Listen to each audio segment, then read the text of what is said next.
How many times a day do you find yourself making the more comfortable choice, taking the more easier path? The choice between throwing out or recycling a container, between taking the stairs or the escalator. For teenagers, the most immense choice of their entire lives is that fateful and looming choice, the college decision. I've seen my classmates struggle with debating distances from their families and financial aid packages. For some, it is the first choice that visibly holds weight for their future. As of today, only a couple are wholly into their choice. For me, the dream was always to return to Brooklyn, where I was born and where my parents continue to recount fond stories of. As the idea of college became more tangible, my dream seems like it could become a reality. However, my lofty ideas of living in the city took on a scary, uncertain feeling. It is, after all, quite a large change. Additionally, I was battling through the website and application process of an inner-city public college. Along with Brooklyn, I applied to various colleges in New York State that would feel more like home. Having hiked in the Adirondacks many times, SUNY Plattsburgh seemed like an easier transition. My mother and I visited the campus, and I found it serviceable, plus I was totally into the mountains. In fact, I decided to try out something difficult by camping overnight at 5,000 feet of elevation on a mountain.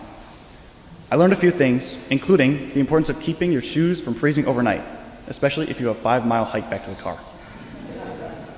That one refreshing and exhilarating night verified my belief that doing hard things is the path to growth. The deadline of the decision came fast, and I was forced to choose between the easier, simpler college setting or going to school in New York City. The church that Paul is writing to was facing a similar difficult decision. Whether to continue the actions and behaviors that reflect easy choices and complacent habits, or make the difficult choice to follow the example of Jesus. He asks, should we continue in sin in order that grace may abound? Just because we have been promised salvation, can we take the easier route every single time? Paul explains that as Christians, we are baptized into the hard parts of faith, the difficult choices, the choices that require sacrifice. For Paul's audience, being baptized into Christ's death could have been a very literal meaning. To be known as a Christian during the times of persecution could have come with a death sentence. For us today, without the threat of violence, it's easier to be a Christian and continue to take the safe, easy way.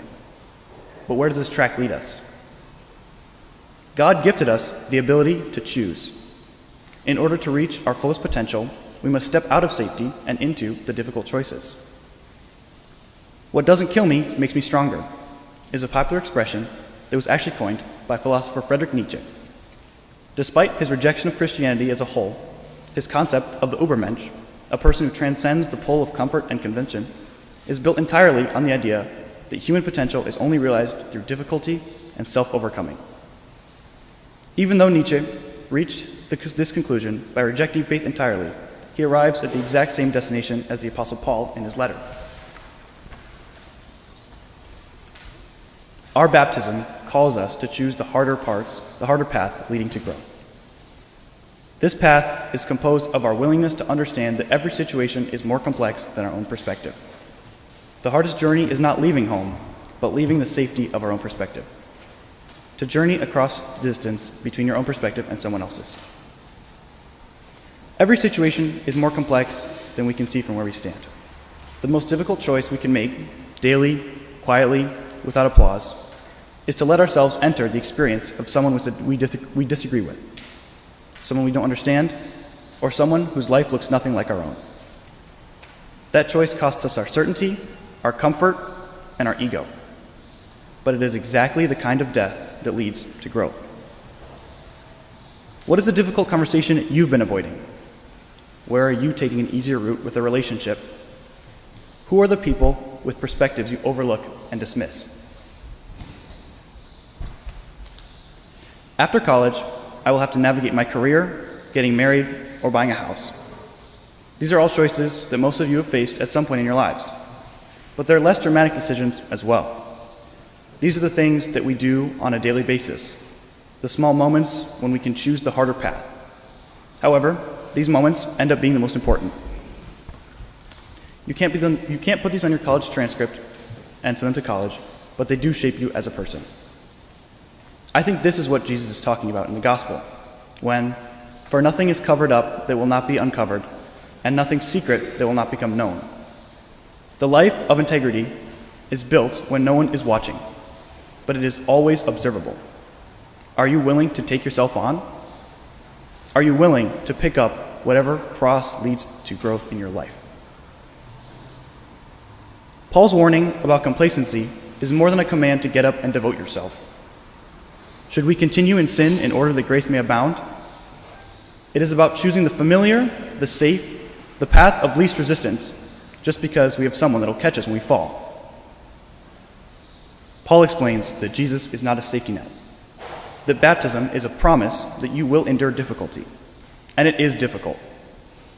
It's easy to fall into a numb routine, but just like my decision to study at Brooklyn, the struggle leads to growth. I will be reminded of the choice I made every day when I get lost in the city or miss my subway station. I almost chose what was easier and more comfortable. It will remind me why I made the choice, that I want to be the person who makes hard choices, the person that is faced with the daily accumulation of small decisions that puts in the work to grow. The big decisions in life, college, career, family, that change the trajectory of your future. You've all faced them. But I'm learning that the large visible choices are shaped along the way by tiny acts of strength that happen every day. The standard you hold yourself to is what ensures you continue to choose difficulty. To the disciples, Jesus was that standard. His life was the opposite of easy choices, and he taught his followers to do the same.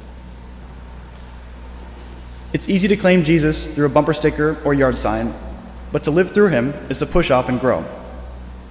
He tells his disciples that if they are not willing to pick up their own cross, that they are not worthy of him. Listening to the teachings does not make you a disciple, but making the decision that is uncertain, we can follow his advice. Those who find their life will lose it, and those who lose their life for my sake will find it.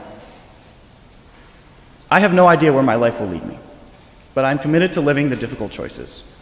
In losing my life as I know it, I know that I will find it. Amen.